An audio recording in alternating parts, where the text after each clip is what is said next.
ठीक है। Magnetic field अगर इस जगह पर है, रीजन में है, मैग्नेटिक फील्ड बनता कैसे वो हम सीख चुके हैं फर्स्ट पार्ट में अपने चैप्टर के, है ना। अलग अलग वायर की वजह से मैग्नेटिक फील्ड कैसे बनता है वो सीख चुके हैं। उसके बाद है कि अगर मैग्नेटिक फील्ड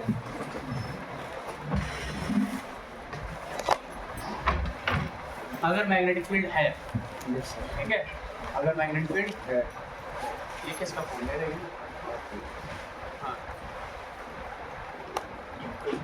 अगर मैग्नेटिक फील्ड है और उस मैग्नेटिक फील्ड में हमने मूविंग चार्ज रख दिया, एक मूविंग चार्ज रख दिया, तो उस पर क्या फोर्स रखती थी? मैग्नेटिक फोर्स रखती थी। कितनी मैग्नेटिक फोर्स रखती थी? Magnetic force on a moving charge. इसको बी इसलिए लिख रहे हैं क्योंकि मैग्नेटिक फील्ड की वजह से फोर्स, मैग्नेटिक फील्ड को बी से लिखते हैं। तो magnetic force due to on moving charge due to external magnetic field क्या होती थी? क्यू, जो चार्ज है उसका चार्ज क्यू, वी उसकी वेलोसिटी, उस चार्ज की velocity V cross V vector, ठीक है। ये होता था मैग्नेटिक फोर्स। इसका अगर मैग्नीट्यूड वाइज बात करें कि फोर्स कितना होगा, फोर्स की वैल्यू होती थी Q V sine theta. Q is the charge, कितना चार्ज है, उतनी के स्पीड कितनी है ना, और एक्सटर्नल मैग्नेटिक फील्ड कितना है, और ये एंगल होगा वेलोसिटी और मैग्नेटिक फील्ड, है ना। उस चार्ज की जो वेलोसिटी है वो और एक्सटर्नल मैग्नेटिक फील्ड है वो, उन दोनों के बीच का एंगल है। तो इस फॉर्मूले से हमें फोर्स मिलता था, और डायरेक्शन ऑफ फोर्स मिलती थी v क्रॉस v से। डायरेक्शन ऑफ फोर्स मिलती है v क्रॉस v से। v की तरफ फिंगर्स करो, मैग्नेटिक फील्ड की तरफ घुमाओ, हम आपको क्या देगा? मैग्नेटिक फोर्स की डायरेक्शन, ठीक है। इस हिसाब से फोर्स मिलता था। फिर उसके बाद हमने बात करी थी फोर्स कब जीरो होगा। फोर्स जीरो होगा जब चार्ज जीरो होगा। चार्ज, कोई ऐसा पार्टिकल तुमने मूव करा दिया जिसका चार्ज ही नहीं है, चार्ज नहीं है यानी वो चार पार्टिकल न्यूट्रल है, जैसे न्यूट्रॉन, एक न्यूट्रॉन को दौड़ा दिया तुमने मैग्नेटिक फील्ड में, तो उस पर कोई फोर्स नहीं लगेगी, है ना। फोटोन पार्टिकल को दौड़ा दिया, फोटोन पार्टिकल पे भी कोई चार्ज नहीं होता, तो उस पर भी फोर्स क्या होगा? जीरो, है ना। या फिर चार्ज पार्टिकल रेस्ट पर हो, चार्ज पार्टिकल रेस्ट पे हो तो भी जीरो होगा, तो भी जीरो होगा भाई। वी जीरो फोर्स जीरो, यानी चार्ज पार्टिकल मूव करना चाहिए तभी उसको फोर्स लगेगा। तीसरा है मैग्नेटिक फील्ड, मैग्नेटिक फील्ड नहीं है तो भी फोर्स जीरो होगा। और चौथा केस था कि अगर मैग्नेटिक फील्ड की डायरेक्शन और चार्ज पार्टिकल की वेलोसिटी की डायरेक्शन सेम हो, उन दोनों की डायरेक्शन में एंटी पैरेलल हो, मतलब मैग्नेटिक फील्ड भी ऐसे और जो चार्ज पार्टिकल है उसकी वेलोसिटी भी ऐसे, तो v और t के बीच का एंगल कितना हो जाएगा? 0 डिग्री। तो यहाँ रखेंगे sin 0 जीरो, या फिर charge particle anti parallel, charge particle ऐसे मूव कर रहा है, एंगल 180 है ना, तो यहाँ पर एंगल आएगा 180 डिग्री। v ऐसे, फील्ड ऐसे, तो 180 डिग्री, तो sin 180 क्या हो जाएगा? 0 डिग्री। इस केस में भी फोर्स क्या हो जाएगा? 0, ठीक है। इसके बाद हमने पढ़ा कि ये जो फोर्स है, ये फोर्स होगा उस पार्टिकल की वेलोसिटी के परपेंडिकुलर। फोर्स की डायरेक्शन कैसे निकलती है? v क्रॉस b से। तो हमें पता है a क्रॉस b में जो आंसर आता है c वेक्टर, वो c वेक्टर किसके परपेंडिकुलर? a और b के, a के भी परपेंडिकुलर होता है, b के भी परपेंडिकुलर होता है ना। तो फोर्स जो बन रहा है v क्रॉस b से, तो वो फोर्स v के भी परपेंडिकुलर होगा और फोर्स b के भी परपेंडिकुलर होगा। तो फोर्स अगर चार्ज पार्टिकल की वेलोसिटी के परपेंडिकुलर होगा तो यहाँ पर पावर जो कि फॉर्मूला होता है F डॉट B, किसी चार्ज पार्टिकल पर कितनी पावर जनरेट करके दे रहा है कोई फोर्स, किसी चार्ज पार्टिकल पर अगर कोई चार्ज पार्टिकल उस पर फोर्स लग रहा है, यहाँ पे कौन सा फोर्स लग रहा है? वो मैग्नेटिक फोर्स। तो वो मैग्नेटिक फोर्स उस चार्ज पार्टिकल कितनी पावर जनरेट करेगा? तो पावर का फॉर्मूला होता है F डॉट V। तो ये होता है डॉट प्रोडक्ट सॉल्व करते हैं तो आता है एफ बी कॉस थीटा, और हमें पता है फोर्स और वेलोसिटी आपस में परपेंडिकुलर है, तो यहाँ पे cos थीटा की वैल्यू 90। तो ये सब हमने पढ़ा है, पावर 0 आती है। Power delivered by magnetic force on charge particle is 0। Power 0 तो पावर होता है वॉइडन अपॉन टाइम, तो वॉइडन भी 0 होगा। वॉइडन 0 तो वर्क एनर्जी थ्योरम से हमने पढ़ा था कि काइनेटिक एनर्जी भी काइनेटिक एनर्जी जीरो रहेगा, चेंज काइनेटिक एनर्जी का चेंज जीरो रहेगा या काइनेटिक एनर्जी सेम रहेगी, काइनेटिक एनर्जी चेंज नहीं होगी, काइनेटिक एनर्जी का चेंज जीरो रहेगा, चेंज काइनेटिक एनर्जी का जीरो रहेगा और कह सकते हैं काइनेटिक एनर्जी सेम रहेगी, बदलेगी नहीं। और काइनेटिक एनर्जी का फॉर्मूला होता है हाफ mv², तो वो भी सेम रहेगा। तो हाफ तो सेम है ही, मास चेंज होगा नहीं, v होता है स्पीड, तो यहाँ से हमें पता लगे स्पीड भी सेम रहेगी। चार्ज पार्टिकल जिसको हमने v स्पीड से मूव कराया है एक्सटर्नल मैग्नेटिक फील्ड में, उस पर उसकी स्पीड नहीं बदलेगी। किसके वजह से? मैग्नेटिक फील्ड की वजह से। मैग्नेटिक फील्ड उसकी स्पीड चेंज नहीं करा सकता, केवल क्या चेंज करा सकता है? उसकी डायरेक्शन चेंज करा सकता है। और ऐसा इसलिए भी था, काइनेमेटिक्स में हमने पढ़ा है, अगर कोई बॉडी है उसकी वेलोसिटी v है, उस पर अगर कोई फोर्स लग रहा हो परपेंडिकुलर टू वेलोसिटी, तो वो वाला फोर्स उस वेलोसिटी की मैग्नीट्यूड को चेंज नहीं करा सकता, यानी उसकी स्पीड को चेंज नहीं करा सकता, केवल उसकी डायरेक्शन बदल सकता है, केवल उसकी डायरेक्शन बदल सकता है। तो यहाँ पर भी जो मैग्नेटिक फोर्स लग रहा है वो उस वेलोसिटी के कैसा लग रहा है? परपेंडिकुलर लग रहा है, परपेंडिकुलर लग रहा है, तो वो उसकी स्पीड चेंज नहीं करा सकता, केवल उसकी डायरेक्शन चेंज करा सकता है। तो वेलोसिटी के अंदर होती है दो चीजें, एक होती है स्पीड और एक डायरेक्शन। स्पीड तो सेम रहेगी, स्पीड तो सेम रहेगी, बस क्या बदलेगी? डायरेक्शन। तो क्वेश्चन आता है क्या स्पीड बदलेगी? नहीं बदलेगी। क्या वेलोसिटी बदलेगी? बदलेगी, क्योंकि स्पीड तो सेम रहेगी पर डायरेक्शन बदलेगी तो वेलोसिटी बदलेगी, है ना। तो ये सब चीज़ें हमने पढ़ाई थी। उसके बाद power zero, work done zero, kinetic energy same, speed same, और कोई चीज़ बची थी इसमें देखो तो। और उसके बाद फोर्स की डायरेक्शन बताई थी, फोर्स की डायरेक्शन कैसे निकलेगी, है ना। ये सारी चीज़ें हमने पढ़ाई थी। अब आते हैं, अगर एक चार्ज पार्टिकल है, पाथ ऑफ चार्ज पार्टिकल, अब टॉपिक स्टार्ट हो रहा, पाथ ऑफ चार्ज पार्टिकल का पाथ क्या रहेगा? Path of charge particle when move, जब वो मूव करेगा किसमें? When move in external magnetic field. तो चार्ज पार्टिकल अगर एक्सटर्नल मैग्नेटिक फील्ड में मूव करेगा तो उसका क्या पाथ रहेगा? ठीक है। तो पहला केस है, केस नंबर 1 कि जो चार्ज पार्टिकल मूव कर रहा है, the velocity of charge particle is parallel to magnetic field and velocity of charge particle is anti parallel to magnetic field. यानी velocity of charge particle magnetic field के parallel है, यानी कितना angle बनेगा दोनों के बीच में? वो 0। वेलोसिटी भी ऐसे, मैग्नेटिक फील्ड भी ऐसे, 0 डिग्री। और अगर एंटी पैरेलल है तो एंगल 180। तो ऐसे केस में क्या पाथ रहेगा? तो मान लो ये मैग्नेटिक फील्ड है, जैसे जो मैग्नेटिक फील्ड और यूनिफॉर्म मैग्नेटिक फील्ड, ठीक है। हाँ, ये लिखना जरूरी है, एक्सटर्नल यूनिफॉर्म मैग्नेटिक फील्ड। हम बात कर रहे हैं यूनिफॉर्म मैग्नेटिक फील्ड की। यूनिफॉर्म का मतलब जो टाइम जगह के साथ सेम रहता है ना। यूनिफॉर्म भी है, कांस्टेंट भी, आप ये समझ लो।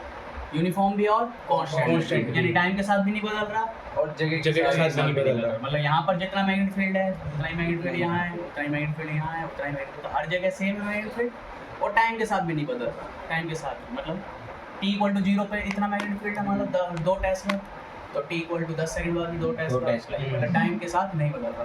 तो यूनिफॉर्म भी और कांस्टेंट भी है। तो ऐसा मैग्नेटिक फील्ड है, उसमें हमने एक चार्ज पार्टिकल लिया, क्यों? मैग्नेटिक फील्ड की डायरेक्शन में दौड़ा दिया। तो इस चार्ज पार्टिकल का क्या रास्ता रहेगा, क्या पाथ रहेगा, कैसे मूव करेगा? या फिर एक दूसरा चार्ज पार्टिकल लिया और उसको एंटी पैरेलल दौड़ा दिया, तो इसमें क्या रास्ता रहेगा? ठीक है, तो देख लो पहले, फिर लिख लेना। तो दोनों ही केसेस में, पहले केस में मैं दोनों केसेस यहाँ बनाता हूँ। फोर्स कितना लगेगा? फोर्स ही है जो रास्ता बताएगा, ठीक है। मतलब एक्चुअल में तो पार्टिकल का रास्ता, पार्टिकल किस पाथ में दौड़ेगा, पार्टिकल किस रास्ते में दौड़ेगा, किस रास्ते से जाएगा, वो बताता है वेलोसिटी। वो कौन बताता है? वेलोसिटी। Velocity. वेलोसिटी बताता है। मान लो वेलोसिटी इस डायरेक्शन में, तो पार्टिकल इस रास्ते से जाएगा। वेलोसिटी इस डायरेक्शन में, तो इस रास्ते से जाएगा। फोर्स क्या करता है? फोर्स प्रोवाइड करता है एक्सलरेशन, और एक्सलरेशन से पता लगता है कि इसकी वेलोसिटी किस हिसाब से चेंज होगी, है ना। वेलोसिटी क्या, एक्सलरेशन क्या होता है? Change in velocity upon time.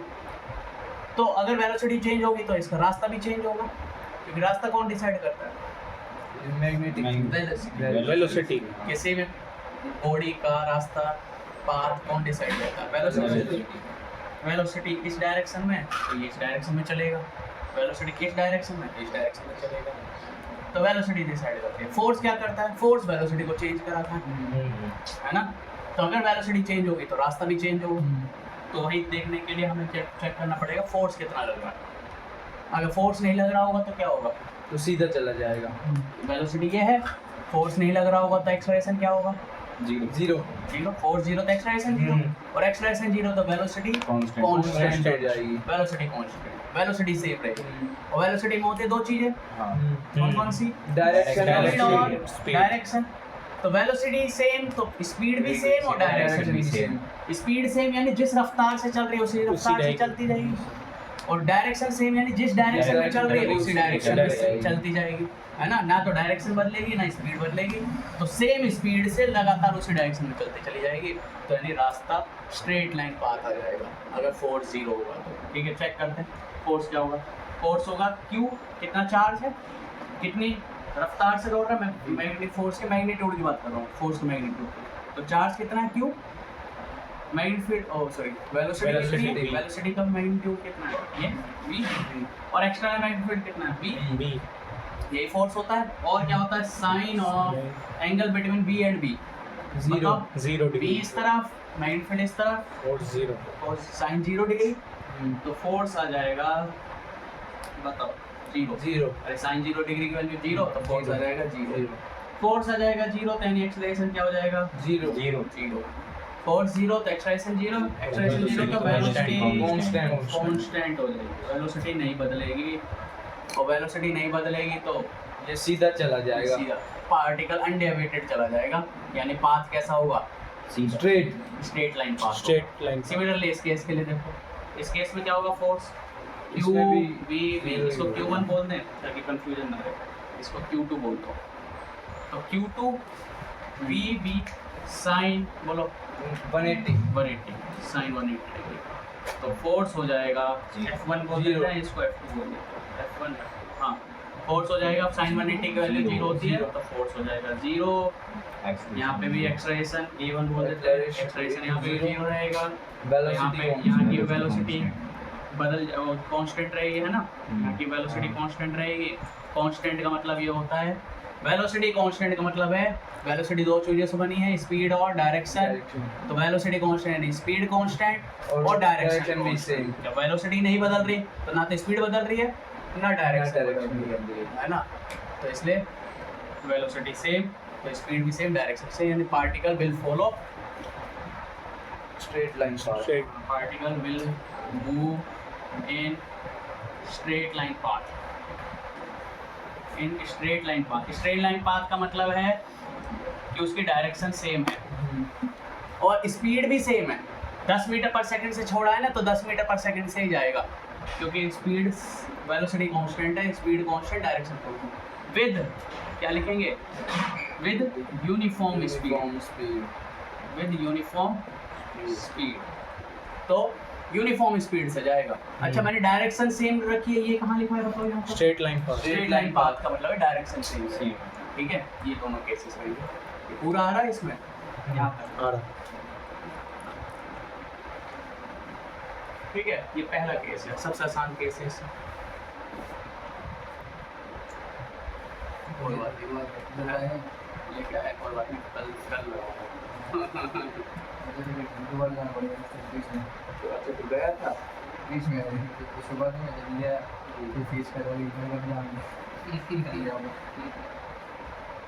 अच्छा, तो लाया नहीं है?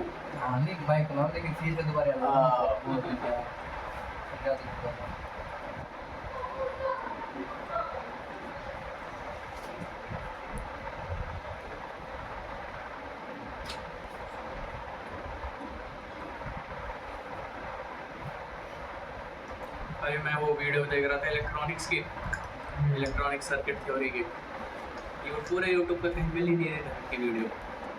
मैं यार कोई ढंग का मिल जाए पढ़ लिया इसको। इलेक्ट्रॉनिक्स में आते हैं अच्छे दूसरा।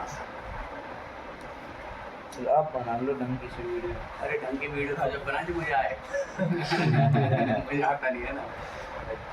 मैंने कोचिंग में सीखा था कुछ, वो मैं पूरा पढ़ के दिखा दिया। एक सिखा रहा था सर आपने वो तो बढ़िया बना रखा था हमने हमने तो वो है ना चैट जीपीटी से डाल दिया, ये लेवल थंबनेल आ गया। तो एक बंदा सिखा रहा था यार, वो केवीएल वेवीएल गलत बता रहा था, उल्टा बता रहा था, लेकिन आंसर उसका सही आ रहा है। मैं कि चलो गलती सीख के कर लेंगे। बोट दी तो पानी यार लक्ष्य पानी कैसा है पानी।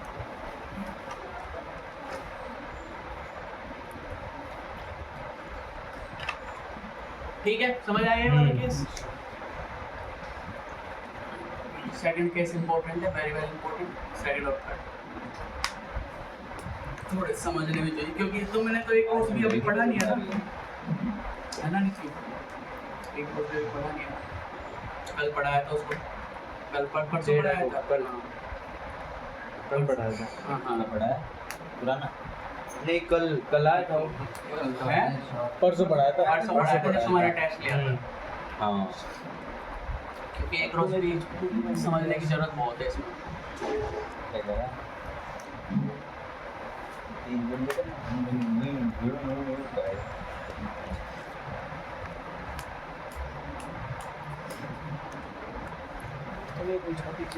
ठीक है, लिख लिया जिस सर ने करा वैसे मिटा दो। Yes sir. नेक्स्ट केस डालो। जब अभी कितना एंगल था क्या? थीटा और 180 0 और 180 केस 2, जब वेलोसिटी वेक्टर मैग्नेटिक फील्ड के परपेंडिकुलर हो, यानी थीटा कितना होगा? 90 डिग्री। तो ऐसे केस में क्या होगा? ऐसे केस में क्या होगा? ठीक है, वही है, यूनिफॉर्म मैग्नेटिक फील्ड है। देखो हमें ना, मान लो एग्जाम्पल समझा दो। जैसे मान लो कोई है ऐसे, और कोई चार्ज पार्टिकल है वो ऐसे, तो कितना एंगल बना रहा है? 90 डिग्री। ये तो अब क्या ऐसे घूमेगा, ठीक है, ऐसा 90 पर मान लो ये ऐसे घूम रहा है, कुछ पार्टिकल ऐसे जा रहा था और ऐसे घूम गया।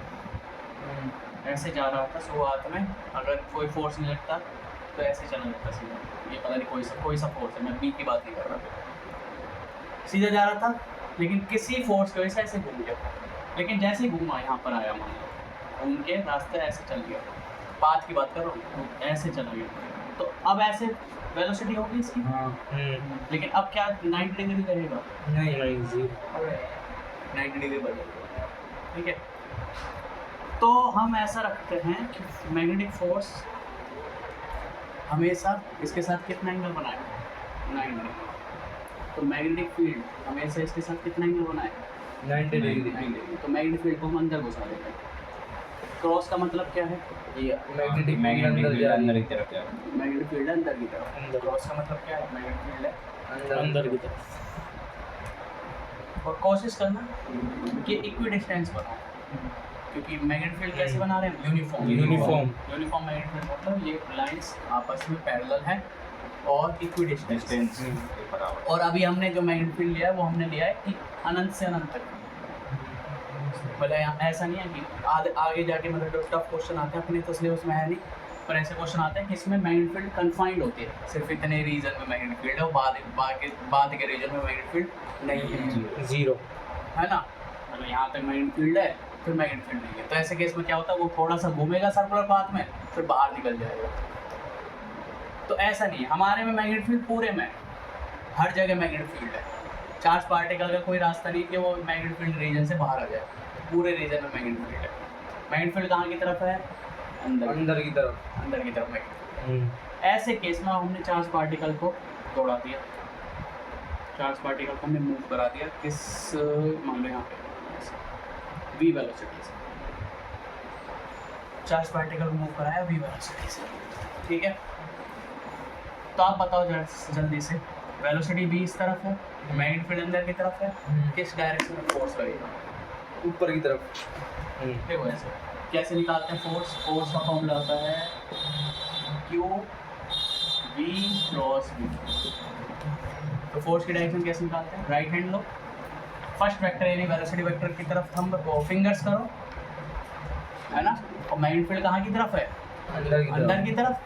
तो ऐसे वेलोसिटी v इस तरफ है, इस तरफ घुमाया तो थंब कहाँ जा रहा है? ऊपर की तरफ। तो इस पर फोर्स लग रहा है ऊपर की तरफ, इस पर फोर्स किस तरफ लग रहा है? ऊपर की तरफ। ऊपर की तरफ, ठीक है। तो आप ऐसे सोचो कि आपने फोर्स ऊपर की तरफ लग रहा है, तो ये जो फोर्स आएगा वो सेंट्रीपिटल फोर्स का काम करेगा, क्योंकि कल मैंने बताया था अगर वेलोसिटी वेक्टर और फोर्स आपस में परपेंडिकुलर होते हैं तो वो फोर्स सेंट्रीपिटल फोर्स का काम होता है। जो वेलोसिटी वेक्टर इस तरफ है और फोर्स इसके परपेंडिकुलर है, तो ये फोर्स किसका काम करेगा? सेंट्रीपिटल फोर्स का काम करेगा, यानी ये इसकी डायरेक्शन चेंज कराएगा। तो वेलोसिटी इस तरफ है, फोर्स इस तरफ है, तो इसको घुमाएगा ऐसे, क्योंकि फोर्स क्या चाहेगा? ये पार्टिकल इसकी डायरेक्शन में आए, लेकिन पार्टिकल कैसे जा रहा है? ऐसे। तो वो इस डायरेक्शन में आने के लिए ऐसे घूम जाएगा, ऐसे जाएगा, ठीक है। ये होता है सर्कुलर पाथ होता है ना। अब देखो यहाँ पे मान लो पार्टिकल यहाँ आ गया, मान लो पार्टिकल यहाँ आ गया, ये वाला क्यू चार्ज पार्टिकल यहाँ आ गया, कहाँ पर आ गया? यहाँ पर, ठीक है। वो क्या चाहता है? चार्ज पार्टिकल क्या चाहता है? फोर्स की डायरेक्शन में मूव करना चाहता है। वेलोसिटी किस तरफ है? इस तरफ। इस तरफ। फोर्स किस तरफ? ऊपर की तरफ।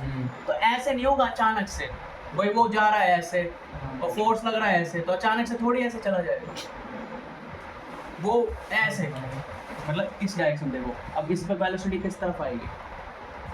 अभी तरफ, ऊपर की तरफ, और फोर्स भी किस तरफ लग रहा था? ऊपर की तरफ। तो वो किस डायरेक्शन में जाना चाहेगा? फोर्स की डायरेक्शन में जाना चाहेगा।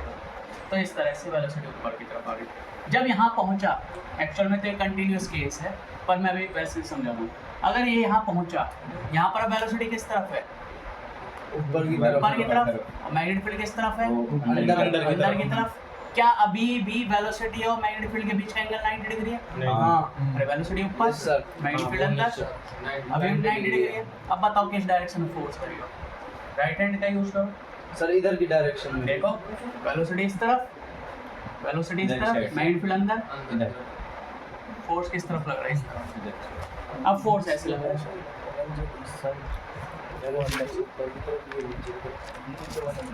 सेंट्रीपिटल फोर्स, ठीक है। बताओ जल्दी से, v इस तरफ, मैग्नेटिक फील्ड अंदर, बोलो वेलोसिटी इस तरफ, मैग्नेटिक फील्ड अंदर, इस तरफ फोर्स लग रहा है। अब ये फोर्स जा रहा है कि इस तरफ है ना, तो ये इसको ऐसे मूव कराएगा फिर से। अरे फिर से ये इस डायरेक्शन में जाना चाहेगा, तो ऐसे कुछ है ना। और एक कंटिन्यूस चलता है खेल, ऐसे नहीं एक बार में चलता है, ये लगातार हर मोमेंट पे आप देख सकते हो कि फोर्स हमेशा किस तरफ जाएगा? फोर्स हमेशा इसको सर्कुलर पाथ में मूव कराएगा, क्योंकि यहाँ पर पार्टिकल कैसे मूव करेगा? सर्कुलर पाथ में, ठीक है। यहाँ पे फिर आ गया चार्ज पार्टिकल यहाँ पर। अब बताओ वेलोसिटी किस तरफ है? वेलोसिटी इधर की तरफ। इधर की तरफ, तो ये वेलोसिटी इस तरफ। अब बताओ वेलोसिटी इस तरफ, मैग्नेटिक फील्ड अंदर, नीचे की तरफ। देखो है ना, वेलोसिटी इस तरफ है, वेलोसिटी इस तरफ, मैग्नेटिक फील्ड अंदर, है ना। तो मेरे हिसाब से ऐसे है ना, वेलोसिटी इस तरफ और मैग्नेटिक फील्ड अंदर, नीचे आएगा, है ना। हमारी तो कॉपी है, तुमसे कॉपी ऐसे घुमाओ वैसे घुमाओ, बोर्ड थोड़ी घूम सकता है, तो कॉपी में और आसान हो जाता है ये सॉल्व। ये होगा नीचे की तरफ, थोड़ा सा नया होना था, ये ऐसे चार्ज पार्टिकल ऐसे, वेलोसिटी ऐसे, फोर्स आएगा ऐसे, सेंट्रीपिटल फोर्स बोलते हैं। सर ये फोर्स की डायरेक्शन में मूव करना चाहता है ना, फोर्स की डायरेक्शन मूव करना चाहता है। फिर अब ये फोर्स की डायरेक्शन में तो मूव ही नहीं कर रहा, अब अचानक से मूव करेगा कभी, Continuous. ट्राई करेगा। एक्चुअल में ना देखो मैं बताता हूँ थोड़ा सा हट के, इस टॉपिक से हट के कुछ अलग चीज बता। कोई भी पार्टिकल अगर फोर्स की डायरेक्शन सेम, यहाँ पे पता क्या हो रहा है, फोर्स की डायरेक्शन लगातार बदल रही है। तुम ध्यान से देखो तो क्या फोर्स की डायरेक्शन ऊपर है इस तरह, क्या इस तरह फोर्स की डायरेक्शन ऐसे हाँ। लेफ्ट हो गई, क्या फोर्स की डायरेक्शन नीचे की हो तरफ। गई? फोर्स की डायरेक्शन हमेशा बदले हर क्षण। अगर फोर्स की डायरेक्शन ना बदले, फोर्स की डायरेक्शन सेम रहे, तो पार्टिकल पैराबोलिक पाथ में मूव करता है।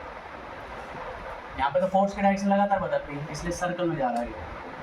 अगर फोर्स मान लो कोई चार्ज पार्टिकल ना छोड़ के कोई भी पार्टिकल है, m मास का पार्टिकल, और उसमें उसकी वेलोसिटी ऐसे और उसी डायरेक्शन में फोर्स लग रहा है, तो पार्टिकल कैसा रास्ता अपनाएगा? स्ट्रेट लाइन पर। है ना। इस समय क्या स्पीड सेम रहेगी? हाँ नहीं क्योंकि फोर्स लग रहा है ना, हाँ। फोर्स जीरो नहीं है। पिछली बार वाले केस में स्पीड क्यों सेम थी? क्योंकि फोर्स क्योंकि फोर्स फोर्स जीरो था। लेकिन अब फोर्स है तो स्पीड बढ़ेगी यहाँ पर इस वाले केस में। और अगर कोई और केस ले, अगर हम m मास है v स्पीड है, कोई भी किसी भी डायरेक्शन में वेलोसिटी और फोर्स ऐसे, तो फोर्स की डायरेक्शन नहीं बदलती, तो पार्टिकल पता क्या चाहेगा? पार्टिकल चाहेगा इसकी वेलोसिटी किस डायरेक्शन में हो जाए? फोर्स की डायरेक्शन में। तो ये अगर ये फोर्स नहीं होता तो पार्टिकल सीधा जाता, हाँ क्योंकि वेलोसिटी ऐसे, लेकिन फोर्स की वजह से पार्टिकल ऐसे पैराबोलिक ऐसे सही है। फाइनली कैसी डायरेक्शन में चलना चाहेगा? फोर्स फोर्स की डायरेक्शन। लेकिन उसी क्षण नहीं होगा ऐसा, वो तो फोर्स लगेगा धीरे धीरे, उसकी डायरेक्शन पहले ऐसे थी और ऐसे करके फिर जाके फोर्स की डायरेक्शन में आएगा, तो ये पाथ होगा पैराबोलिक।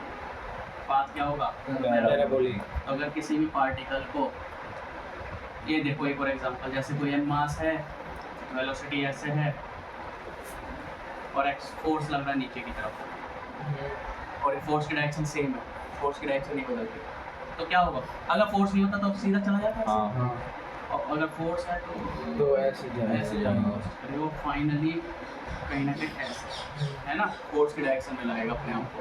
यहाँ पे भी कैसा पाथ होगा? पैराबोलिक। पैराबोलिक। और ये तुम पहले पढ़ चुके हो, कहाँ पढ़ा है?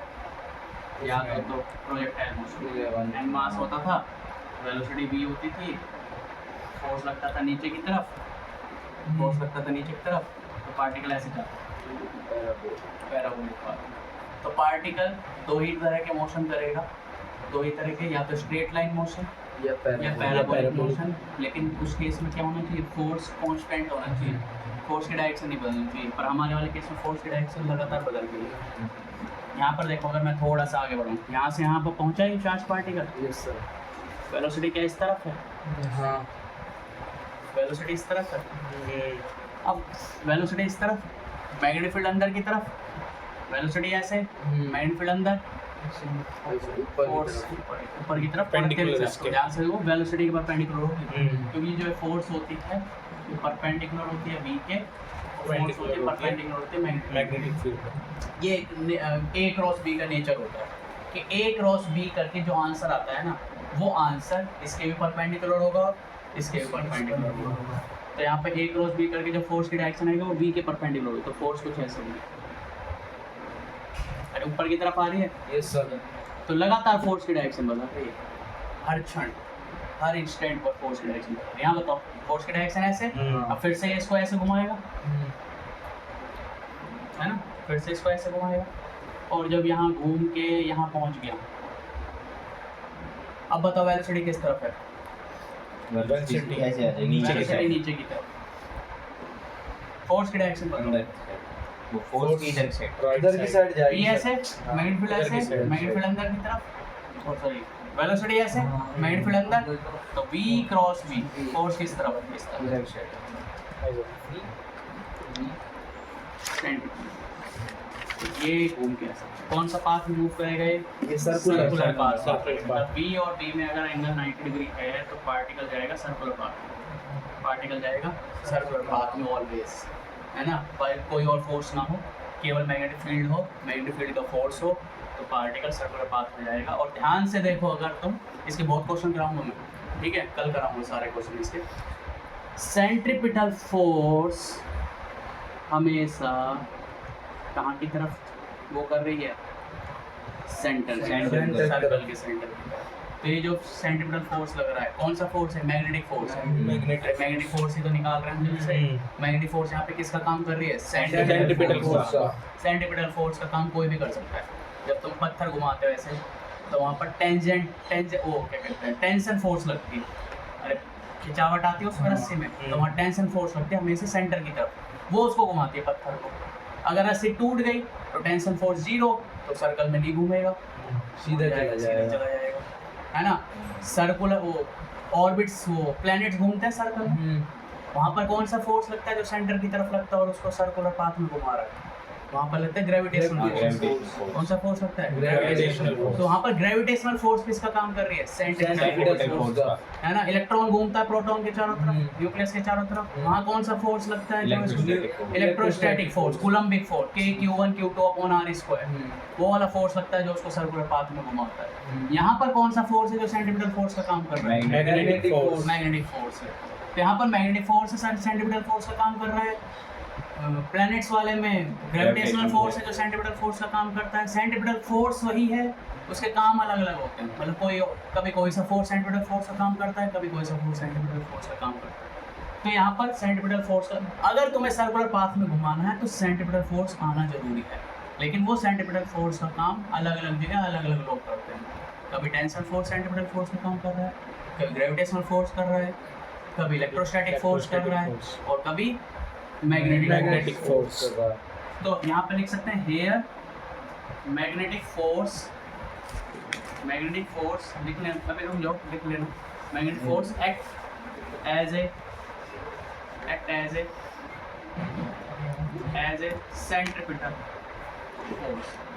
कहीं पे भी बात कर लो सेंट्रीपिटल फोर्स की वैल्यू सेम रहेगी। सेंट्रीपिटल फोर्स तो मैग्नेटिक फोर्स है कितना? मैग्नेटिक फोर्स किसके बराबर है यहाँ पर? सेंट्रीपिटल फोर्स के बराबर है। हाँ। मैग्नेटिक फोर्स है कितना यहाँ पर? मैग्नेटिक फोर्स की वैल्यू हमें पता है, Q चार्ज है। मैग्नेटिक फोर्स की वैल्यू लिख रहा हूँ मैं, मैग्नीट्यूड लिख रहा हूँ, डायरेक्शन तो हमें दिख रही है यहाँ पे।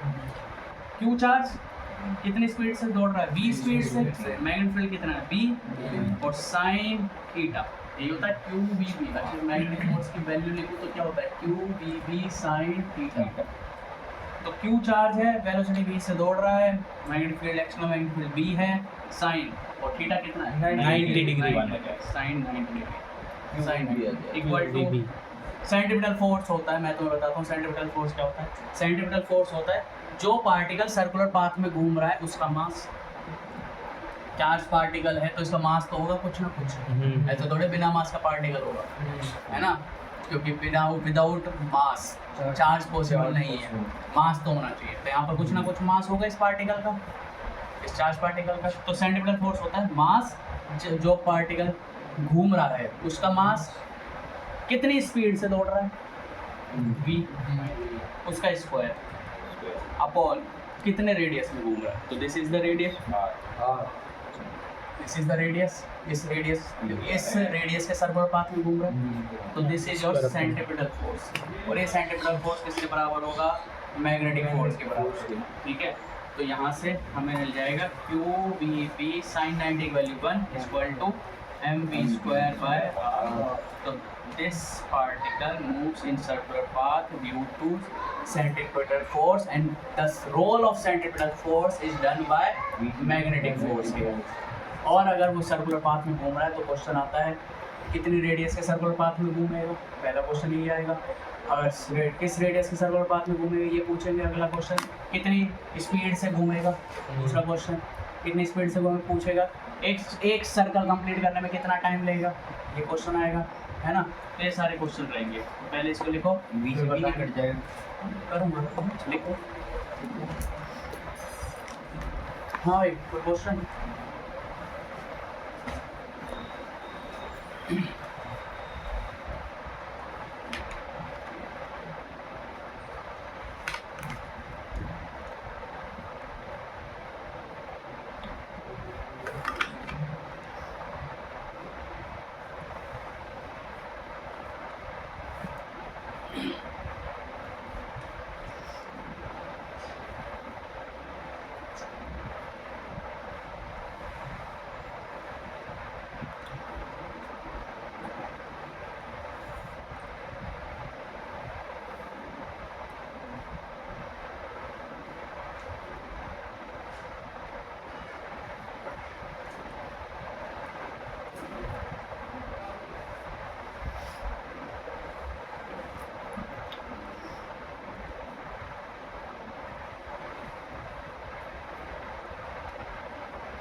छुट्टी थी आज। कौन छोटे भाई? ये तो ट्यूशन छुट्टी थी ना आज। हाँ।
ठीक है। अब इसमें एक क्वेश्चन आता है कि हम मैग्नेटिक फील्ड दे देंगे, हम तुम्हें एक चार्ज पार्टिकल दे देंगे और उसकी वेलोसिटी दे देंगे, तो सर्कुलर पाथ में तो घूमेंगे इतना पता है, मतलब ये पता लग जाएगा अगर V और B के बीच का एंगल 90 डिग्री है तो सर्कुलर पाथ में घूमेंगे, इतना कंफर्म हो गया। कैसे सर्कुलर पाथ में? जैसे मैंने यहाँ घुमाया ऐसे एंटी क्लॉकवाइज मूवमेंट, तो कौन सा सर्कुलर पाथ है? ये भी एक क्वेश्चन आता है, ठीक है। तो वो आपको सोचने वाली बात है, कैसे पता लगाएंगे सर्कुलर पाथ में घूमेगा, कैसे घूमेगा, ऐसे घूमेगा या ऐसे घूमेगा या नीचे की तरफ ऐसे जाएगा या ऐसे जाएगा या ऐसे सर्कुलर पाथ में जाएगा या ऐसे सर्कुलर पाथ में जाएगा, वो कैसे निकालेंगे? वो आप ऐसे समझ सकते हो, जैसे इस वाला क्वेश्चन है बी। अच्छा, जो सर्कुलर पाथ रहेगा ना वो मैग्नेटिक फील्ड के जिस डायरेक्शन में मैग्नेटिक फील्ड है उस डायरेक्शन के परपेंडिकुलर प्लेन रहेगा। परपेंडिकुलर प्लेन जैसे यहाँ पर था, मैग्नेटिक फील्ड अंदर था ना, तो इसका परपेंडिकुलर प्लेन ये हो गया, इसका परपेंडिकुलर प्लेन ये हो गया, ये। तो सर्कुलर पाथ इस प्लेन में रहेगा, जैसे ये वाला ये प्लेन अपना है और इस प्लेन के परपेंडिकुलर मैग्नेटिक फील्ड है, तो वो सर्कुलर पाथ इस प्लेन में रहेगा। अगर मान लो मैग्नेटिक फील्ड ऐसे होता तो सर्कुलर पाथ कौन से प्लेन में होता? इस इधर वाले प्लेन में, मैग्नेटिक फील्ड के परपेंडिकुलर प्लेन में, ऐसे ऊपर वाले, इस वाले प्लेन में। अगर मैं मैग्नेटिक फील्ड ऐसे बनाता, ध्यान से देखो, मैग्नेटिक फील्ड अगर ऐसे बनती तो कौन सा प्लेन होगा इसके परपेंडिकुलर? ये 3D डायग्राम ध्यान से है ना, तो कुछ ऐसे सर्कुलर पाथ होता है, ऐसे, मतलब जो हम बनाते थे ना, यूं अंदर जाके और फिर पीछे आके, ऐसे ऐसे सर्कुलर पाथ होता है। अगर मान लो मैग्नेटिक फील्ड और कोई कहीं नहीं, मान लो मैग्नेटिक फील्ड ऊपर की तरफ होता, मैग्नेटिक फील्ड ऐसे होता, पहले तो प्लेन सब कौन से नीचे, हाँ, तो ऐसे प्लेन में बनता है। अरे बताओ, मैग्नेटिक फील्ड ऊपर है ना, ऐसे मैग्नेटिक फील्ड ऐसे, तो ऐसे वाले इस वाले प्लेन में बनता है सर्कुलर पाथ। ठीक है, प्लेन समझ आ गया। अब यहाँ पे तो मैग्नेटिक फील्ड अंदर है, तो इस वाले प्लेन में बना है सर्कुलर पाथ। सर्कुलर पाथ बना है, ठीक है। अब सर्कुलर पाथ कई तरह से बन सकता है, ये चार्ज पार्टिकल ऐसे भी सर्कुलर पाथ बन सकता था, ऐसे भी बन सकता था, नीचे भी बन सकता था, ऐसे भी बन सकता था। तो कैसे पता लगेगा? तो वो पता लगेगा फोर्स से और वेलोसिटी से। किससे पता लगेगा? फोर्स से और वेलोसिटी। तुम देखो वेलोसिटी इस तरफ थी, मैग्नेटिक फील्ड अंदर की तरफ थी, है ना? तो हमें पता लग गया v क्रॉस v, फोर्स की डायरेक्शन ऊपर की तरफ, और फोर्स होता है हमेशा सेंटर की तरफ। किसके? सर्कुलर पाथ के सेंटर की तरफ। तो क्या ये ये होगा सेंटर? जैसे ही मुझे पता लगा कि फोर्स ऊपर की तरफ है तो सेंटर यहीं कहीं होगा, उसी लाइन पे। सेंटर पता लग गया और वेलोसिटी पता लग गई, ऐसे है तो ऑफ कोर्स ऐसे ही सर्कल होगा। अगर वेलोसिटी ऐसे होती तो सर्कल ऐसे हो जाता, सर्कल ऐसे हो जाता।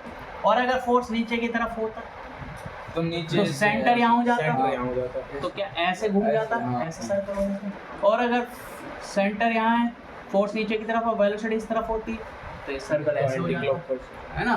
तो अलग अलग डायरेक्शन से आप क्या बता सकते हो कि कैसा सर्कुलर पाथ रहेगा? Yes sir. चलो एक क्वेश्चन करो। मान लो अगर मैग्नेटिक फील्ड ऐसे होता, ऐसे, this is your magnetic field, dot, dot का मतलब मैग्नेटिक फील्ड कहाँ की तरफ? बाहर की तरफ। बाहर की तरफ। तो कौन से प्लेन में सर्कल बनेगा? कौन से प्लेन में बनेगा? अंदर के अंदर। प्लेन में, कौन से प्लेन में सर्कल बनेगा? सर्कुलर पाथ कौन सा? सर इधर वाले प्लेन में। मेरे हिसाब से बोर्ड के प्लेन में रहेगा। हाँ, बोर्ड के प्लेन में। सर ऐसे। अरे बताओ। हाँ बोर्ड के प्लेन में। भैया ऐसा है मैग्नेटिक फील्ड, ऐसे ऐसे बाहर की तरफ, तो इसी प्लेन में तो रहेगा, बोर्ड के प्लेन में। तो इसी प्लेन में मैग्नेटिक वो रहेगा सर्कुलर पाथ। तो बताओ, मुझे नहीं पता कहाँ की तरफ घूमेगा, कहाँ नहीं। क्यू चार्ज है, v वेलोसिटी। तो बताओ कैसे सर्कल, अपने अपनी कॉपी में बनाओ सर्कल, कैसे सर्कल बनते हैं? v क्रॉस v, नीचे से फोर्स नीचे से लगा। बताओ जल्दी बताओ, सर्कल बनाओ खुद से कॉपी में। सर्कल कैसे बनेगा,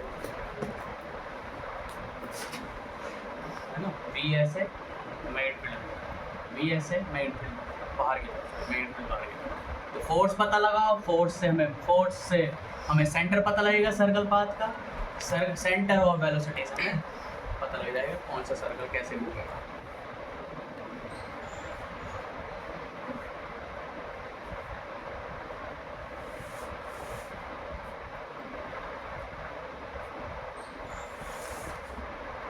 कॉपी में बना और कॉपी को ऐसे घुमा ले अपने हिसाब से, तो अपने आप पता लग जाएगा। मैंने बनाया एक कॉपी में ऐसे, v ऐसे, मैग्नेटिक फील्ड ऐसे, तो मैं घुमाना चाह रहा हूँ इसको ऐसे। कॉपी को ऐसे घुमा, ऐसे घुमा, ऐसे घुमा, अपने हिसाब से।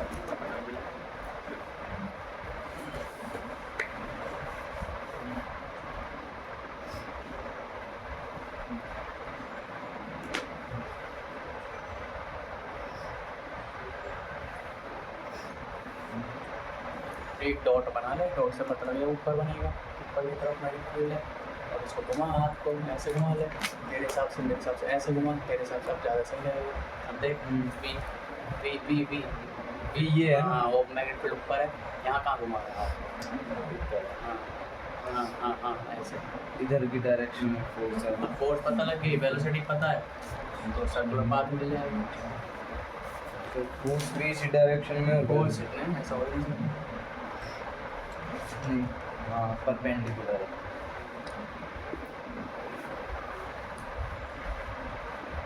ऐसे। तो अब पहले बी लिख, बी यहाँ पर है। हाँ, अब देख हम कहाँ हैं? ये बन इधर की तरफ। हाँ, तो बना फोर्स की डायरेक्शन।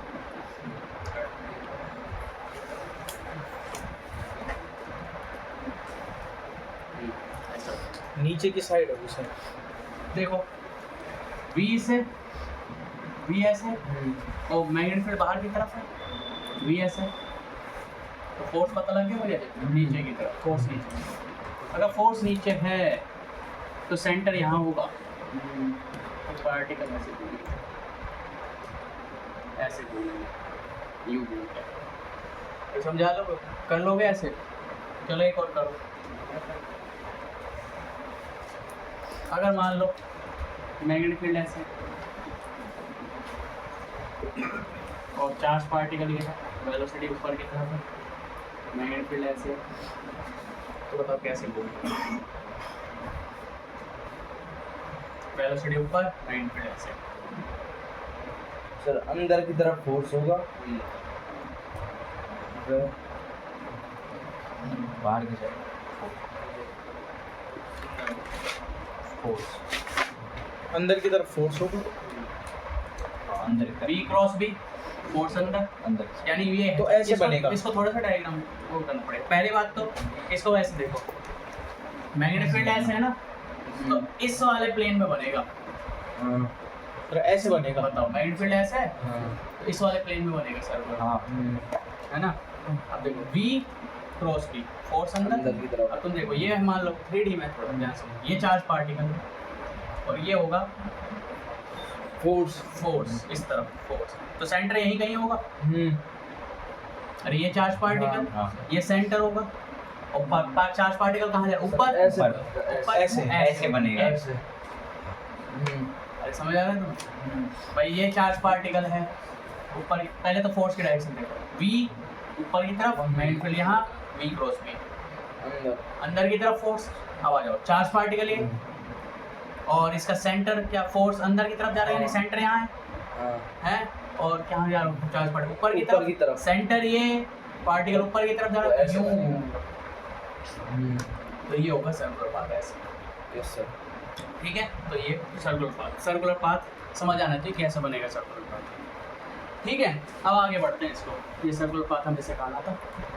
अब इस पर आ जाओ, यहाँ पे हमें मिला QBB बराबर mv² ये हमें मिला अभी तक।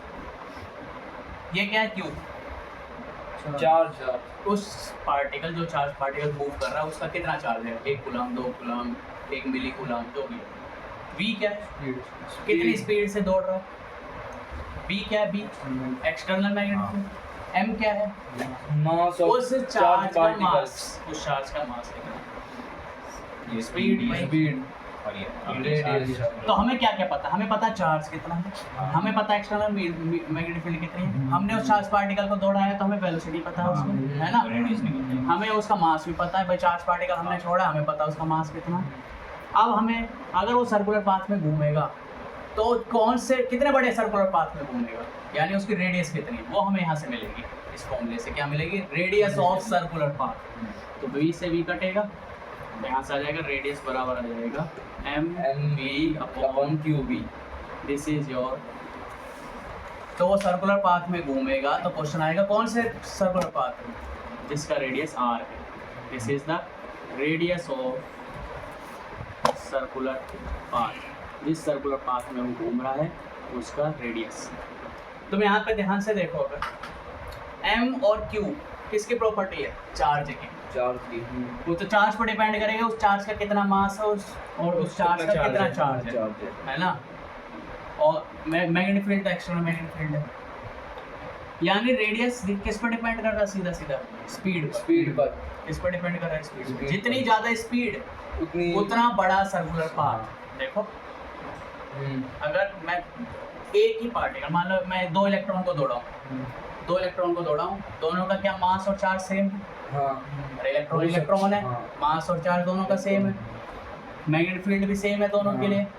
तो अगर एक इलेक्ट्रॉन को कम स्पीड से दौड़ाया, एक इलेक्ट्रॉन को ज़्यादा स्पीड से दौड़ाया, तो कौन से बड़े सर्कुलर पाथ में जाएगा, ज़्यादा वाला। ज़्यादा स्पीड। तो स्पीड ज़्यादा होगी तो ज़्यादा बड़े सर्कुलर पाथ में जाएगा, है ना। तो यहाँ से लिख सकते हैं, अगर हम दो सेम चार्ज को, मैंने 2 इलेक्ट्रॉन लिए थे, यानी दोनों सेम चार्ज हैं, 2 सेम चार्ज को सेम मैग्नेटिक फील्ड में मूव कराएं तो वो वाला चार्ज ज़्यादा बड़े सर्कुलर पाथ में जाएगा, जिसकी स्पीड क्या होगी, ज़्यादा होगी। तो हम कह सकते हैं radius of circular path is directly proportional to speed of the charge particle if charge particles are same. Charge particles नहीं बदलने चाहिए, चार्ज पार्टिकल बदल गए, m और q बदल जाएगा। चार्ज पार्टिकल सेम और सेम मैग्नेटिक फील्ड में दौड़ाना, तो B इज सेम। अगर B सेम है और चार्ज पार्टिकल सेम है, मैग्नेटिक फील्ड सेम है और चार्ज पार्टिकल सेम, 2 प्रोटॉन लिए तो same charge particle, same magnetic field में दौड़ा, कौन से बड़े सर्कुलर पाथ में जाएगा, जिसकी स्पीड ज़्यादा, स्पीड ज़्यादा होगी। जब जिस प्रोटॉन की स्पीड ज़्यादा होगी वो ज़्यादा बड़े सर्कुलर पाथ में जाएगा। क्योंकि साफ साफ हमें दिख रहा है R इज डायपोर्शनल टू P, क्योंकि दोनों प्रोटॉन है तो दोनों का मास सेम होगा, दोनों का चार्ज सेम होगा। देखो कंपैरिजन तब होता है जब, जैसे मान लो मैं स्पीड और रेडियस इन दोनों का कंपैरिजन करना चाह रहा हूँ, तो उसके लिए ध्यान रखना जरूरी है कि ये बाकी की तीन चीज़ें सेम होनी चाहिए। तो अगर मैं दो चीज़ों का कंपैरिजन कर रहा हूँ, किसका, स्पीड और रेडियस, Radius तो उसके लिए mass of charge particle, Q of charge particle और एक्सटर्नल मैग्नेटिक फील्ड सेम होने चाहिए। तो अगर दो प्रोटॉन लिए और सेम मैग्नेटिक फील्ड लिया, तो दो प्रोटॉन लिए तो दोनों का मास सेम, दोनों का चार्ज सेम और सेम मैग्नेटिक फील्ड, तो मैं कह सकता हूँ कि अगर दोनों प्रोटॉन लिए सेम मैग्नेटिक फील्ड में दौड़ाया, तो जो प्रोटॉन की स्पीड ज़्यादा होगी उस प्रोटॉन का रेडियस ज़्यादा होगा, उस प्रोटॉन को बड़े रेडियस में जाएगा। ठीक है, लिख लो इसको, इम्पोर्टेंट चीज़। इस हिसाब से रेडियस पता लगा। अब आता है time, second cheese.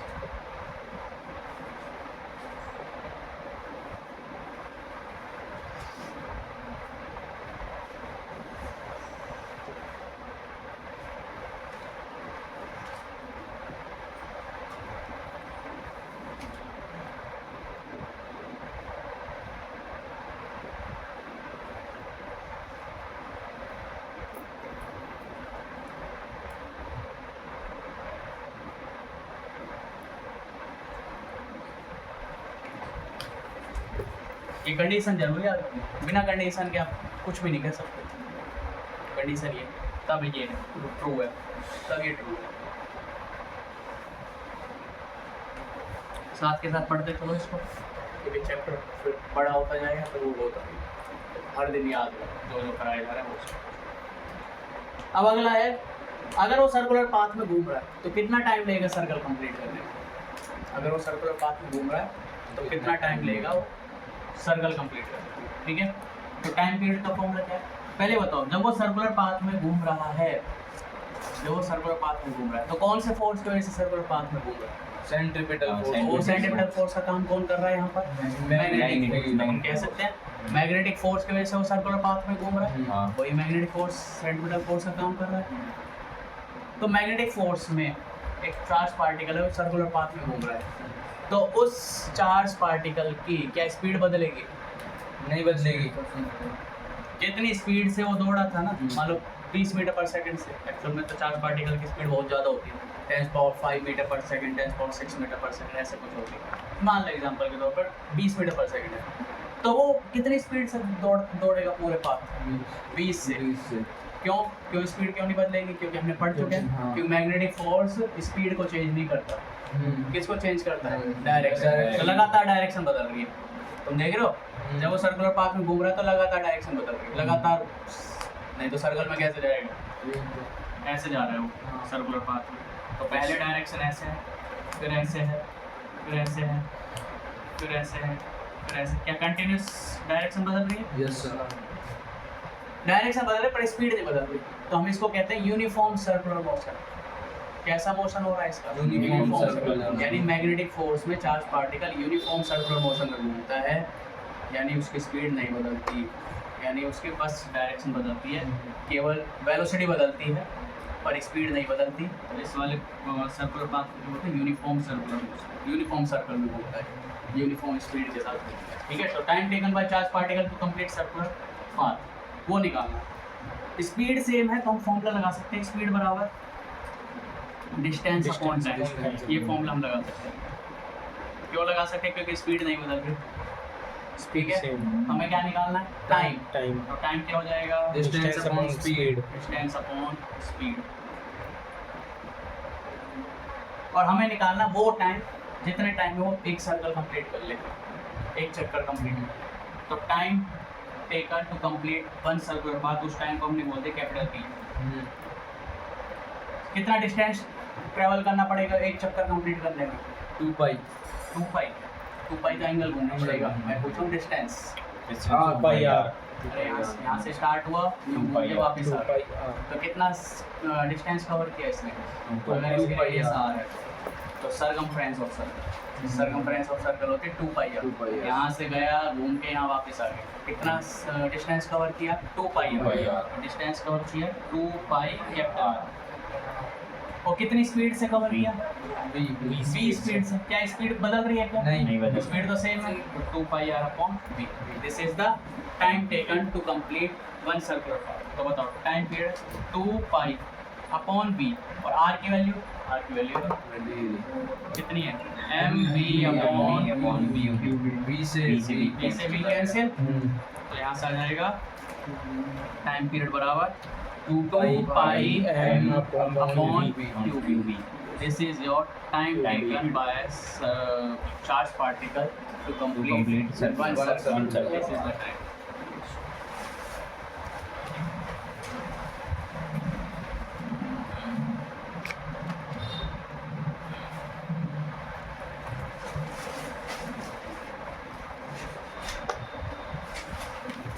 Time taken by charged particle to complete one circle.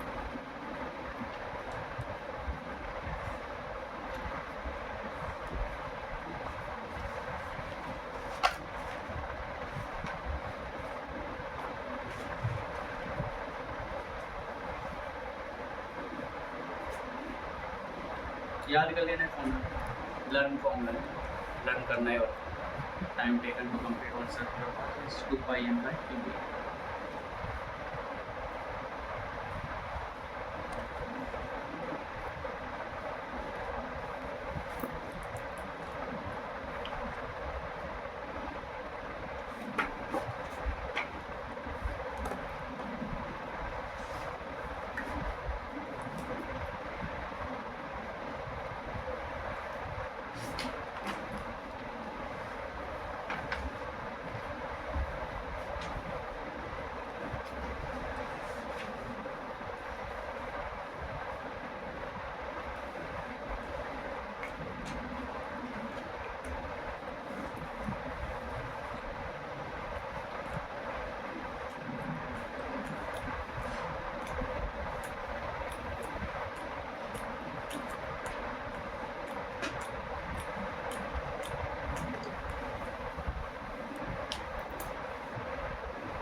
Time period के फॉर्मूले में ध्यान से देखो, कहीं भी नहीं है। यानी कि अगर कोई चार्ज पार्टिकल हमने लिया, कोई चार्ज पार्टिकल लिया, उसको 10 मीटर पर सेकंड दौड़ाया, 20 मीटर पर सेकंड दौड़ाया, 30 मीटर पर सेकंड दौड़ाया, कितनी स्पीड से दौड़ाओ? 10 मीटर पर सेकंड घुमाएगा तो छोटे सर्कल में घूमेगा, 20 मीटर पर सेकंड बड़े सर्कल में, 30 मीटर पर सेकंड से और बड़े सर्कल। लेकिन तीनों में ही टाइम सेम रहेगा उसको घूमने में, क्योंकि टाइम के फॉर्मूले में 2 पाई है। क्या एक ही सेम चार्ज पार्टिकल को दौड़ा रहा है, मूव करा रहा है, तो तीनों के तीनों चार्ज पार्टिकल का मास सेम रहेगा, तीनों चार्ज पार्टिकल का चार्ज सेम रहेगा, मैग्नेटिक फील्ड भी सेम रख रहे हैं। तो नहीं टाइम, यानी टाइम टेकन किस पर डिपेंड नहीं कर रहा, वेलोसिटी पर डिपेंड नहीं कर रहा। यानी तुम 100 मीटर पर सेकंड दौड़ाओ या 10,000 मीटर पर सेकंड से दौड़ाओ, दोनों में ही सेम टाइम लेगा वो सर्कुलर पाथ घूमने में, चाहे वो छोटा सर्कल घूमे चाहे वो बड़ा सर्कल घूमे, लेकिन दोनों में ही सेम टाइम लेगा एक चक्कर कंप्लीट करने। वो कम टाइम में आ जाएगा, एक नहीं सॉरी सेम टाइम में आएगा, एक है ना, एक को 20 स्पीड से दौड़ा है, दूसरे को 2 स्पीड से दौड़ा है। पार्टिकल सेम होने चाहिए, पार्टिकल अगर सेम है अलग अलग स्पीड से दौड़ाओ तो सेम टाइम लेंगे सर्कुलर पाथ को घूमने में। क्वेश्चन आता है बड़ा, मैं लिख लेता हूँ इसलिए, तुम अगले क्वेश्चन बताओ क्यों T does not depend on V. T does not depend on V. So time taken by charge particle, time taken by any charge particle to move in circular path, to move in circular path remains same. Time taken by a charged particle to move in to complete one circular path, 2 circular path one circular path remains same whether it moves with v speed or 2v speed और v/2 speed and so on. तो किसी भी speed से दौड़ाओ उसको, उसी magnetic field में हमेशा एक चक्कर कंप्लीट करने में सेम ही टाइम लगेगा, है ना। हमेशा एक चक्कर कंप्लीट करने में सेम ही, ये लिख लिया था ना। बताओ क्यों, लिख लो इसको और बताओ क्यों ऐसे होता है। जल्दी बताओ, लिखो भाई, लिख तो लो। v स्पीड से दौड़ाओ, मान लो मैग्नेटिक फील्ड अंदर की तरफ है, ऐसे घूमे। R is directly proportional to V. 2v से दौड़ाओ, 2v से दौड़ाओ, 2v से दौड़ाओ, तो भी उसी टाइम में वापस आ जाएगा। या v/2 से दौड़ाओ तो भी उसी टाइम में वापस आ जाएगा, है ना। t सेम टाइम लगेगा तीनों में, भले ही एक का अलग है या दूसरे का अलग है। बताओ सेम टाइम दोनों डायरेक्टली प्रोपोर्शनल है। फॉर्मूले से समझ रहा है। शायद इसलिए ले रहा है कि उसको फिर फोर्स की डायरेक्शन आने में उतना टाइम लगेगा। देखो इसका आंसर, जब कम स्पीड से दौड़ा है तो क्या छोटे सर्कुलर पाथ में होगा? हाँ। तो क्या इसको कम रास्ता तय करना पड़ा? अरे छोटे सर्कुलर पाथ में घूमेगा, कम रास्ता तय करना पड़ा। कम रास्ता तय किया, स्पीड भी कम है। जब ज़्यादा स्पीड से दौड़ा है तो क्या ज़्यादा रास्ता तय करना पड़ा? हाँ। तो ज़्यादा रास्ता तय किया लेकिन स्पीड भी तो ज़्यादा है। टाइम क्या होता है? Distance upon speed. छोटे रास्ते के लिए मान लो डिस्टेंस ट्रेवल किया 10 और स्पीड भी है 10, तो कितना टाइम लिया? For example 1 second. दूसरे वाले में क्या हुआ? स्पीड बढ़ गई, स्पीड हो गई मान लो 100, लेकिन रास्ता भी तो बड़ा हो गया, तो डिस्टेंस भी 100 हो गया। आंसर अभी भी 1 सेकंड लिया है। दोनों इस केस में डिस्टेंस बढ़ा तो स्पीड बढ़ गई, तो लेकिन रेशियो तो सेम है। और रेशियो क्या बता रहा है? टाइम को। अरे समझ आया तुम्हें क्या कह रहा हूं? कम स्पीड से चल रहा है जब, तो छोटा रास्ता तय करेगा, छोटे सर्कुलर पाथ में जाएगा, तो t टाइम लिया चलने में। ज़्यादा स्पीड से चला तो बड़े सर्कुलर पाथ में घूमे। तो अगर उतनी स्पीड होती v/2 और बड़े सर्कल में जाता तो क्या ज़्यादा टाइम लेता घूमने में? बोलो। Yes sir. ज़्यादा टाइम लेता, लेकिन स्पीड भी तो ज़्यादा है इसकी। स्पीड भी ज़्यादा, डिस्टेंस भी ज़्यादा, तो उसका रेशियो जो आया उसके इक्वल वही आया। स्पीड कम, डिस्टेंस कम, तो उसका रेशियो सेम। तो ये है टाइम पर डिपेंड नहीं करेगा स्पीड पर डिपेंड नहीं करेगा टाइम। छोटे पाथ में हुआ, लेकिन डिपेंड क्या है? बात क्या है? बात ये है चार्ज पार्टिकल सेम होना चाहिए। अगेन चार्ज पार्टिकल नहीं बदलो, है ना। सेम ही चार्ज पार्टिकल दौड़ा है मैंने, देखो वही क्यू चार्ज पार्टिकल को v से दौड़ा है, वही क्यू चार्ज पार्टिकल को v/2 से दौड़ा है, वही क्यू चार्ज पार्टिकल। तो तीनों ही केस में वो सेम टाइम लेगा। अगर मैग्नेटिक फील्ड भी सेम है तो तीनों के लिए मैग्नेटिक फील्ड सेम। एक दो बात और बताऊँ फिर खत्म करेंगे इसको।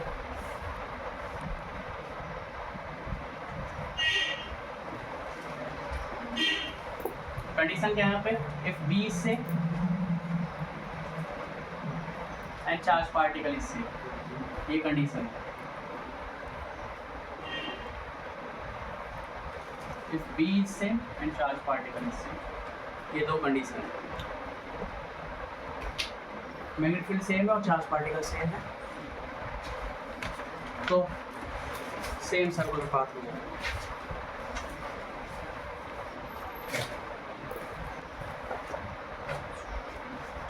दो बातें और बस, फिर खत्म करेंगे, 5 मिनट का बचा है। फिर तीसरा हेलिकल पाथ कल करेंगे और क्वेश्चंस।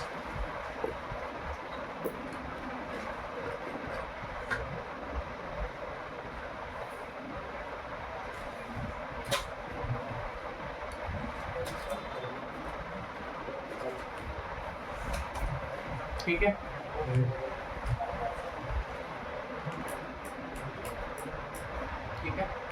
यस सर बस 5 मिनट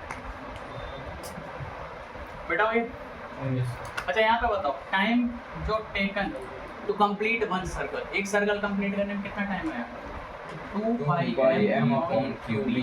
ये आया। इसको ध्यान से देखो टाइम टेकन फॉर्मूले को, क्या 2 पाई लिखा हुआ है? यस सर इसका मतलब कहते हैं 2 पाई एंगल घूमने में, एक सर्कल कंप्लीट कर रहा है तो कितना 360 एंगल घूम रहा है? 360। और 360 को रेडियन में लिखते हैं 2 पाई। 2 पाई तो 2 पाई एंगल घूमने में कितना टाइम ले रहा है? t। अगर कोई पूछे आधा सर्कल घूमने में कितना टाइम लेगा? t/2 तो t/2 यानी पाई हो जाएगा, पाई हो जाएगा। यानी 2 पाई एंगल घूमने में कितना टाइम लगेगा? 2 पाई m/क्यूब। आधा सर्कल घूमने में कितना टाइम लेगा? पाई m/क्यूब। आधा सर्कल का एंगल कितना होगा? पाई। पाई और 1/4 सर्कल 1/4 सर्कल तो यहाँ पर आ जाएगा पाई/2। पाई/2 तो हम कह सकते हैं थीटा एंगल घूमने में कितना टाइम लगेगा? Time taken to move theta angle in circular path. तो अगर वो सर्कुलर पाथ में घूम रहा है, लिख लेते हैं है ना? अगर वो सर्कुलर पाथ में घूम रहा है और थीटा एंगल घूम रहा है, बस इतना ही घूमा, ये सेंटर है मान लो, कुछ ऐसा, ये सेंटर है, दिस इज द सेंटर, तो कितना एंगल घूमा? थीटा। तो यहाँ से यहाँ तक घूमने में कितना टाइम लगेगा? तो क्या फॉर्मूला आएगा? t बराबर कितना एंगल घूम रहा है? थीटा। देखो पूरा सर्कल घूम रहा है तो कितना एंगल घूम रहा है? 2 पाई। पूरा सर्कल का एंगल होता है 2 पाई। पूरा सर्कल, ये पूरा एंगल कितना होता है? 2 पाई। आधा सर्कल होता है तो कितना एंगल होता है? पाई। 1/4 सर्कल होता है तो पाई कितना बाई एंगल होता है? पाई/2। तो ये कितना एंगल है? थीटा। तो फॉर्मूला आ जाएगा theta into m upon QB। This is the time taken to complete this circle, है ना? छोटा सा। और थीटा किस में है? रेडियन में। रेडियन। क्योंकि अभी तक हमने एंगल 2 पाई, पाई/2 ये सब सब रेडियन। रेडियन में, तो ये वाला थीटा भी किस में होगा? रेडियन में। रेडियन में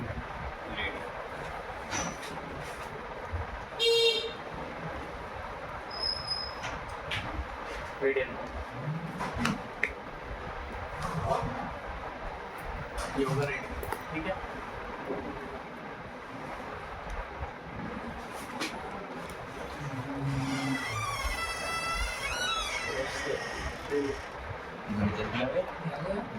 और आप कैसे खड़े थे? 2 मिनट बस। 5:30 का था। 5:30 का था टाइम।